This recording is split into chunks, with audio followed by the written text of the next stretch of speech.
வணக்கம். இன்னைக்கு நம்ம சூப்பர் ஸ்டார் கிச்சன்ல மிரப்பக்காய கோடி வேப்புடு எப்படி பண்றதுன்னு பார்க்கலாம். இந்த ரெசிபியை குக் வித் கோமாளி டிவி ஷோல கனி செஞ்சிருந்தாங்க. ரொம்ப சூப்பரா இருந்தது. நல்ல காரசாரமா இருக்கும். இது ஆந்திரால நல்ல ஃபேமஸான ரெசிபி. மிரப்பக்காயனா மிளகாய்னு அர்த்தம், கோடினா கோழி. நல்ல காரசாரமான கோழி வறுவல் தான் இது. வாங்க எப்படி செய்யறதான்னு பார்க்கலாம்.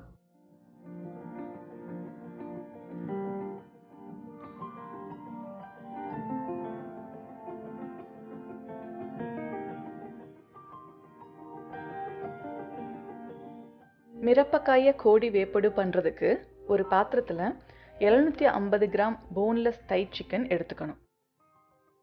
அதில் தேவையான அளவு உப்பு, 1/4 டீஸ்பூன் மஞ்சள் தூள், 1/2 டீஸ்பூன் மிளகுத்தூள் போட்டு நல்லா மிக்ஸ் பண்ணி 1/2 மணி நேரம் ஊற வைக்கணும்.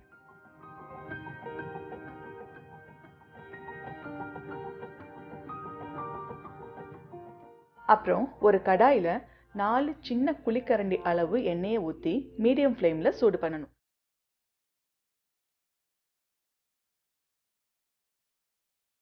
எண்ணெய் சூடானதும் 4 மீடியம் சைஸ் வெங்காயத்தை பொடியாக நறுக்கி சேர்த்துக்கணும். கூடவே 2 கொத்து கருவேப்பிலை,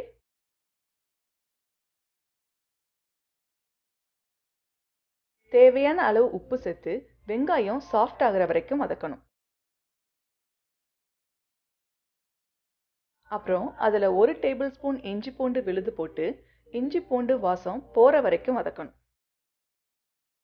அதுக்கடுத்து 2 பச்சை மிளகாயை நீல வாக்கில் வெட்டி சேர்த்து வதக்கணும். உங்களுக்கு காரத்துக்கு தகுந்த மாதிரி பச்சை மிளகாயை சேர்த்துக்கோங்க. எல்லாமே வதங்கினதுக்கு அப்புறமா ஊற வச்ச சிக்கனை சேர்த்து நல்லா மிக்ஸ் பண்ணி சிக்கன் தண்ணி விடுற வரைக்கும் வதக்கணும்.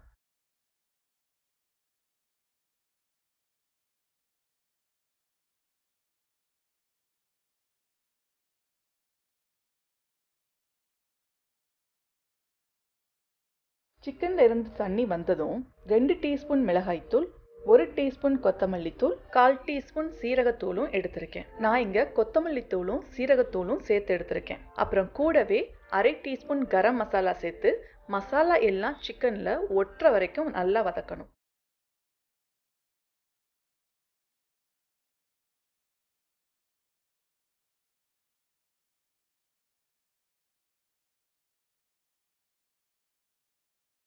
அப்புறம் அதில் 10 to 15 முந்திரி பருப்பை அரைச்ச பொடி,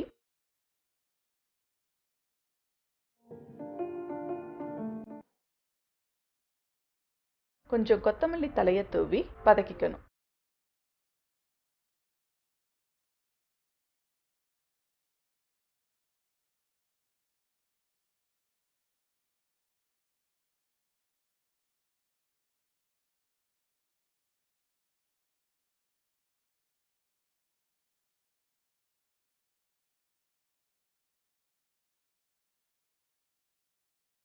கடைசியா 1 டீஸ்பூன் நெய்யை ஊற்றி இறக்க வேண்டியதான்.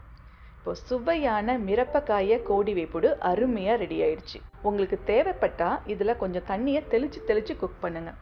எனக்கு இங்கே சிக்கன்லேருந்து வர தண்ணியே போதுமானதாக இருந்தது.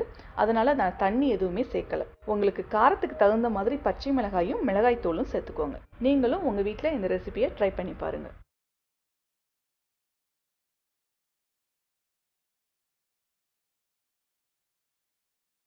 நீங்களும் இந்த ரெசிபியை உங்கள் வீட்டில் ட்ரை பண்ணி பாருங்கள். மறக்காமல் சூப்பர் ஸ்டார் கிச்சனை சப்ஸ்கிரைப் பண்ணிக்கோங்க. பக்கத்தில் இருக்கிற பெல் பட்டனையும் ப்ரெஸ் பண்ணிக்கோங்க. அப்போ தான் நான் அப்லோட் பண்ணுற வீடியோஸை மிஸ் பண்ணாமல் நீங்கள் அடுத்தடுத்து பார்க்க முடியும். உங்களுக்கு இந்த வீடியோ பிடிச்சிருந்ததுன்னா லைக் பண்ணுங்கள், கமெண்ட் பண்ணுங்கள், ஷேர் பண்ணுங்கள். நன்றி.